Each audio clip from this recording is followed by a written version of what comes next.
Salam Budi Luhur. Bertemu kembali pada materi bagian ketiga atau pertemuan keempat untuk perkuliahan algoritma struktur data semester ini. Bagian ini kita akan membahas tentang input dan operator. Sasarannya adalah supaya nanti mahasiswa atau kalian mengenal tentang bagaimana caranya menuliskan sintak atau listing untuk menginput baik pada bahasa C maupun bahasa Pascal. Kemudian juga mengenal ada berapa macam operator gunanya untuk memproses data-data yang sudah diinput.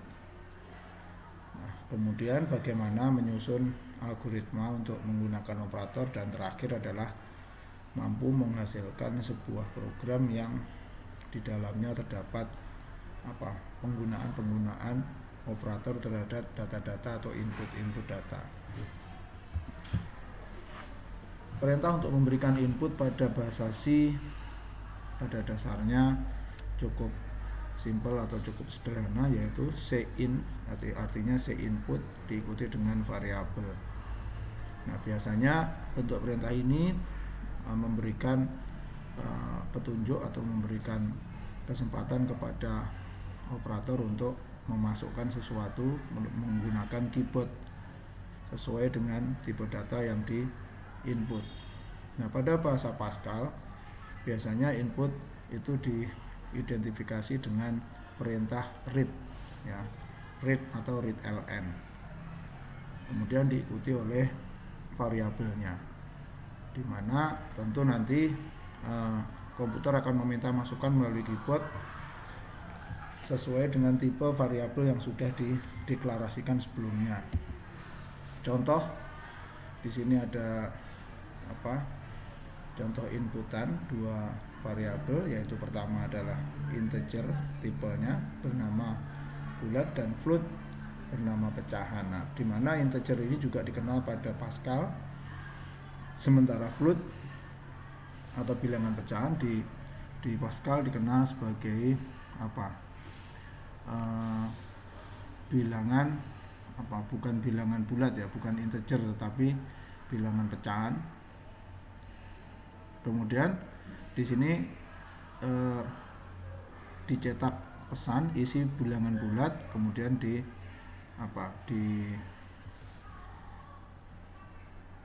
disebutkan nama variabelnya, demikian juga dengan variabel yang bernama bulat maupun pecah. Nah, pada Pascal tentu ya sama dengan menggunakan write isi bilangan bulat dan kemudian readln atau read nama variabelnya. Nah, ini juga akan sama setelah diinput, ya, di cin bulat, cinput bulat, cinput pecah, dan di bagian bawah kemudian dicetak isinya hasil dari inputan yang diinput dari keyboard. Nah, untuk memberikan latihan nanti di minggu ini silahkan menyusun algoritma atau program untuk menginput dua buah angka. Kemudian angka itu dimasukkan ke dalam dua buah variabel sesuai dengan tipe datanya. Misalnya yang satu bertipe bilangan bulat, yang satu bertipe bilangan pecahan. Kemudian latihan yang kedua, susun algoritma atau program baik menggunakan C++ maupun Pascal, ya, sebanyak 3 buah bilangan atau angka, misalnya disimpan dalam variabel A, B, dan C. Ya, kemudian bisa saja tiga-tiganya merupakan bilangan bertipe bilangan bulat maupun pecahan, ya, pecahan boleh juga. Sehingga di dalam Pascal dan di dalam C bilangan bulat itu didefinisikan bertipe integer kalau di Pascal itu real atau real, kalau di C++ itu tipe bilangan float. Nah, kemudian operator itu pada dasarnya ada 3 macam. yaitu pertama operator aritmetika, kemudian operator relasi, dan operator boolean. Nah, operator aritmetika biasanya merupakan operator-operator matematika sederhana, mulai dari perkalian dengan simbol bintang, penjumlahan dengan simbol plus, pengurangan dengan simbol minus, pembagian dengan simbol garis miring, dan persen atau sisa hasil bagi pada C++ menggunakan persen, di mana di dalam bahasa pemrograman Pascal menggunakan modulo. Jadi perintah mod ya, modulo ya. Kemudian contohnya ini penggunaannya ya. Ini tinggal dipraktekkan dengan menggunakan bahasa C, langsung bisa diketik dan bisa dikonversi dengan menggunakan Pascal. Sedangkan operator relasi adalah biasanya operator yang berfungsi untuk membuat sebuah kalimat logika ya.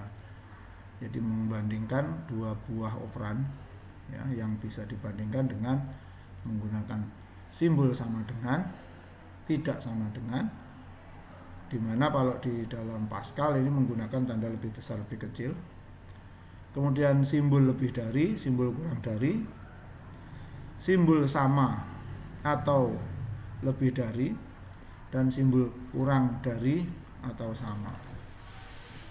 Ini cukup standar saja, baik di C maupun di Pascal sama. Contohnya ini, dan kemudian bisa dipraktekkan langsung. Nah, yang terakhir adalah operator logika boolean. Nah, ini umumnya hanya ada dua, ada tiga sebenarnya, AND, OR, dan NOT. Nah, pada dasarnya kalau kita menggunakan operator boolean AND, hanya akan bernilai benar kalau semua operannya bernilai benar. Dengan tabel kebenaran ini kita bisa melihat jika ya, benar dan benar, maka hasil logikanya benar. Kalau benar dan salah, salah. Salah dan benar, salah. Salah, salah. Salah dan salah, salah. Berbeda dengan AND. Ya, ini kita coba.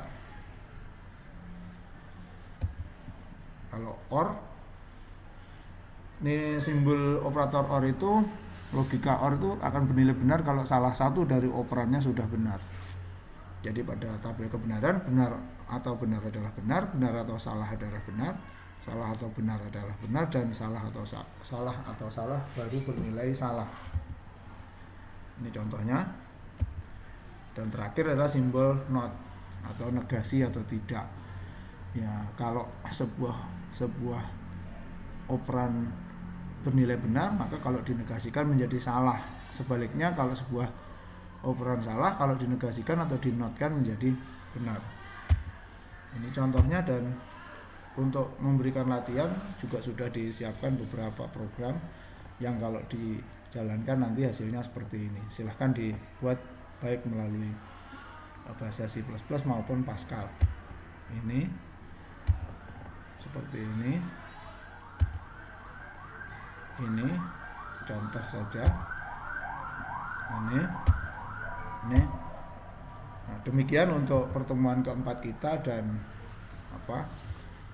semoga bermanfaat, bisa digunakan untuk menambah wawasan dan menambah bahan perkuliahan, dan sampai bertemu di pertemuan kelima. Terima kasih. Salam budi luhur.